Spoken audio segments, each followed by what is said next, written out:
उसके बाद सदन के बाहर उनका स्वागत किया गया। अध्यक्ष महोदय, जो स्वागत हुआ उसके लिए हमें कोई शिकायत नहीं है, लेकिन माननीय सदस्यों को कितनी बड़ी राहत मिली होगी, कितने बड़े संकट से बचाया उन्होंने। एक प्रधान जी को हटा करके प्रधानमंत्री बचा लिया आपने। और ऐसा अध्यक्ष महोदय आंदोलन किसी ने नहीं देखा, जिस आंदोलन में नई पीढ़ी के लोग, कम उम्र के लोग निकल करके आ गए और जो नारे दिए गए। ये सरकार पिछले कई वर्षों से नकारात्मक प्रचार पर टिकी हुई थी, नकारात्मक राजनीति करती थी और न जाने कितने हजार करोड़ रुपए खर्च किए होंगे सरकार ने नकारात्मक राजनीति के लिए। लेकिन नई पीढ़ी को मैं बधाई देना चाहता हूं, उनके मनोबल को और उनकी एकता को, और जिस तरीके से उन्होंने प्रचार किया, अंततः सरकार को झुकना पड़ गया। भाजपा वचन नहीं देती, जुमला देती है। तो मुझे उम्मीद है कि सभी युवा नौजवानों का जो मांग की है उन्होंने, उन सभी मांगों को सरकार स्वीकार करेगी। और सरकार ये भी स्वीकार कर लिया होगा कि कोई दल मजाक मजाक में बना तो कितनी बड़ा दल बन गया। जो कोई चीज मजाक से शुरू हुई वो कितना सीरियस हो गई, और इतना सीरियस हुई कि हमारी सरकार लोकतांत्रिक हो गई कि जो उनको धरने पे बैठने दिया। सरकार लोकतांत्रिक थी कि उन्हें धरने पर बैठने दिया। हमने वो भी समय देखा है कि जहां पर धरने पर नहीं बैठने दिया, वर्षों वर्ष लोग बैठे रहे धरने पर, उनकी सुनी नहीं गई। इसी दिल्ली को घेरा था किसानों ने, और सरकार को लगा कि चुनाव आ गया तो सरकार ने तीनों काले कानून वापस ले लिए। जब सरकार घबरा जाती है, डर जाती है, तो सरकार स्वीकार कर लेती है। इसीलिए वो नारा मुझे अक्सर याद आता है कि झुकाने वाला चाहिए, सरकार भी झुकती है। जो विषय लाया गया है कि prevention of unlawful means act, सरकार को कम से कम ये बताना चाहिए था कि 2024 में जब ये लेकर के आए थे तो आज 2026 में कैसे पेपर लीक हो। और केवल गिनती के 1-2 पेपर लीक नहीं हुए हैं। ये ऐसा आंदोलन रहा जिसमें माँ बाप और नई पीढ़ी के लोग सब जुड़ गए। अगर हम ये माने कि 20 लाख बच्चों ने परीक्षा लिखी थी और उनके घर परिवार के सदस्यों को हम इसमें जोड़ दें, दादा दादी, माँ बाप और परिवार का कोई सदस्य, तो 5 लोग प्रभावित थे। और 5 गुणा 20, 1 करोड़ लोग नाराज हुए सरकार से। और अक्सर हम पॉलिटिकल लोग हैं, हम लोग जानते हैं जब कभी आंदोलन करते हैं तो कितनी तैयारी करानी पड़ती है, गाड़ियों का इंतजाम, खाने का इंतजाम और इंतजाम। लेकिन ये पहला आंदोलन देखा कि जिसमें माँ बाप भी जुड़ गए और कहा कि जाओ बच्चों आंदोलन करो, हम आपके साथ हैं। ये पहला आंदोलन ऐसा देखने को मिला है। और केवल दिल्ली में नहीं हुआ ये, केवल दिल्ली में नहीं हुआ ये। अगर ये बात गलत है, अगर ये बात अध्यक्ष महोदय गलत लग रही है, तो देश के होम मिनिस्टर साहब को ले आइए, वो सब एक्सप्लेन कर देंगे।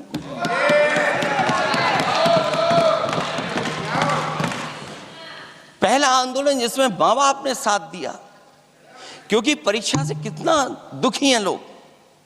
ये जो परीक्षाएं लीक हुई हैं, कई महीनों पहले ये किताब बना दी थी। और अध्यक्ष महोदय, जो लोग चढ़ावा चोरी नहीं बचा पाए, वो पेपर लीक कैसे बचा पाएंगे? जो भगवान के दरबार से दान गायब हो गया, दान चला गया, वो लोग पेपर लीक बचाएंगे? किस कानून को, जो कानून पहले बनाया उसी कानून का संशोधन करके लेकर आए? किसकी आंखों में आप धूल झोंक रहे हैं? और अगर कानून से बच रहा होता तो भाजपा की 10 साल की सरकार में 20 परीक्षाएं कैसे लीक हो गई? 20 परीक्षाएं लीक हुई अध्यक्ष महोदय, जिसमें कोर्ट तक जाना पड़ा, उसके बाद परीक्षा रद्द हुई है। दरोगा भर्ती का पेपर लीक हो गया, जूनियर इंजीनियरिंग के भर्ती का पेपर लीक हो गया, ग्राम विकास पंचायत अधिकारी का पर्चा लीक हो गया, नलकूप चालक भर्ती का यूपी टीईटी का परीक्षा लीक हुआ, और एक बार नहीं हुआ 3 बार पेपर लीक हुआ यूपी टेट का।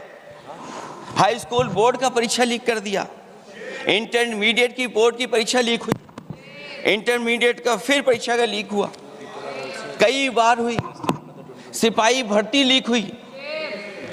आप सोचिए कितनी परीक्षाएं लीक हुई हैं। और नीट परीक्षा कोई पहली बार लीक नहीं हुई, दोबारा लीक हो गई, कानून बनने के बाद लीक हुई। सहायक प्रोफेसर भर्ती लीक है, लेखपाल भर्ती लीक हुई। यूपी जैसे स्टेट, जो सबसे बड़ा स्टेट है, जहां से प्रधानमंत्री चुन करके आते हो, वहां तक पेपर लीक हो जा रहा है। और जो संस्था परीक्षा एग्जामिनेशन करा रही है, वो एनटीए में भी आउटसोर्स कर दिया आपने। हम विपक्ष के लोगों को तो डर ये लगता है अध्यक्ष महोदय, कहीं ऐसा ना हो कि ये पूरी सरकार को आउटसोर्स कर दें। आउटसोर्स सरकार है, जो सबसे विश्वसनीय संस्था है, उसमें आउटसोर्स पे आपने कर्मचारी को रखा हुआ है।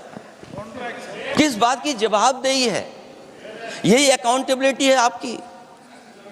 कहीं अकाउंटेबिलिटी ये तो नहीं है, आप अकाउंटेबिलिटी को ये कहीं समझ बैठे हों कि अकाउंट को भर दे वो एबिलिटी वाला ही हमें चाहिए। कहीं वो अकाउंटेबिलिटी तो नहीं है। आप बताइए, एनटीए को आउटसोर्स किया हुआ है आपने।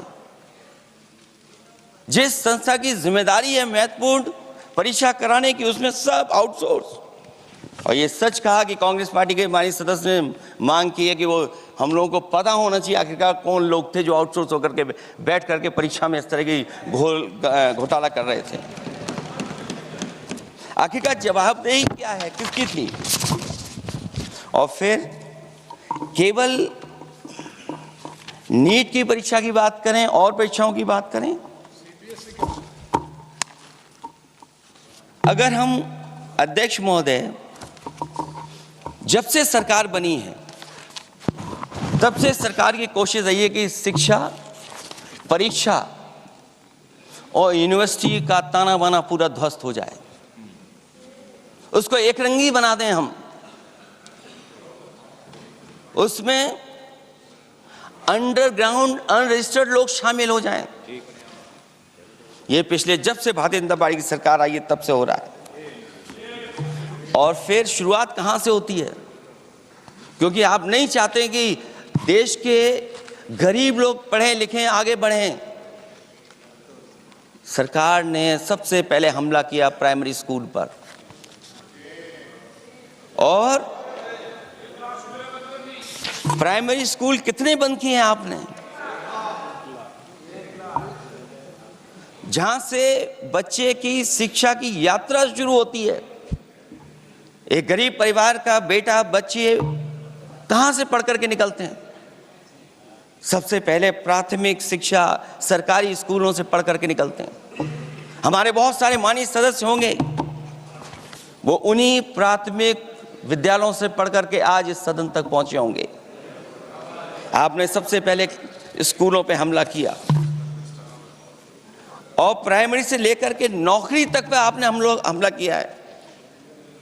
युवाओं के भविष्य पर आपने चोट पहुंचाने का काम किया है। और जो प्राइमरी स्कूल जो आपने बंद किए हैं, वो इसीलिए बंद किए हैं आपने कि पिछड़े, दलित और गरीब के वर्ग के परिवारों के बच्चे पढ़ लिख न जाएं। क्योंकि आज भी अगर हम देखते हैं प्राइमरी स्कूल में कौन पढ़ने जा रहा है? सबसे समाज के गरीब परिवार के बच्चे पढ़ करने जा रहे हैं। सबसे पहला हमला आपने वही किया, और इसीलिए किया क्योंकि नींव पर ही अगर हमला होगा तो ये आगे नहीं बढ़ पाएंगे। जो आंकड़े सरकार के बताए गए हैं, 1 लाख से ज्यादा सरकारी प्राइमरी स्कूल बंद कर दिए सरकार ने। और अगर ये बात गलत है तो हमें उम्मीद है सरकार इस पर भी जवाब देगी। और अगर हम आंकड़े निकालें तो जो आंकड़े दिखाई दे रहे हैं, यूपी में सबसे ज्यादा प्राइमरी स्कूल बंद हुए हैं। और ये सरकार के आंकड़े हैं कि 7 लाख से ऊपर विद्यालय थे जो अब 6 लाख रह गए हैं। और यूपी में तो सबसे ज्यादा बंद हुए हैं।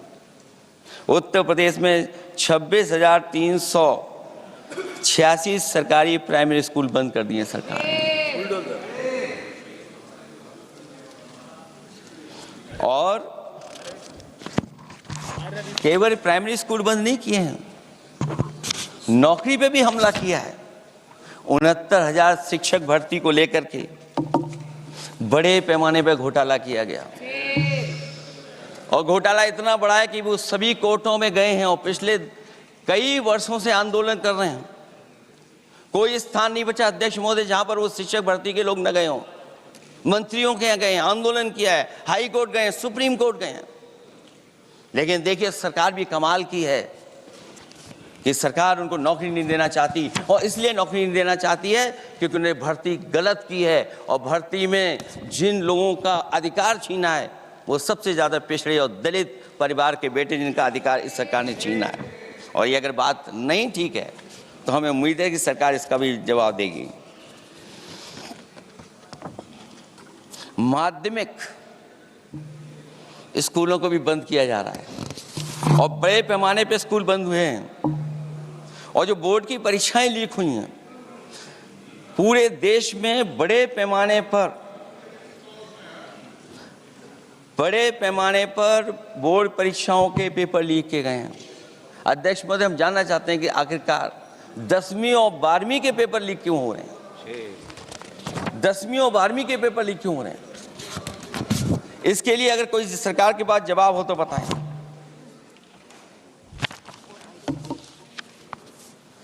और जो बच्चियों ने जान दी है नीट की परीक्षा में, जब परीक्षा का पेपर लीक हो गया है, अध्यक्ष महोदय, मैं अपनी तरफ से, पार्टी की तरफ से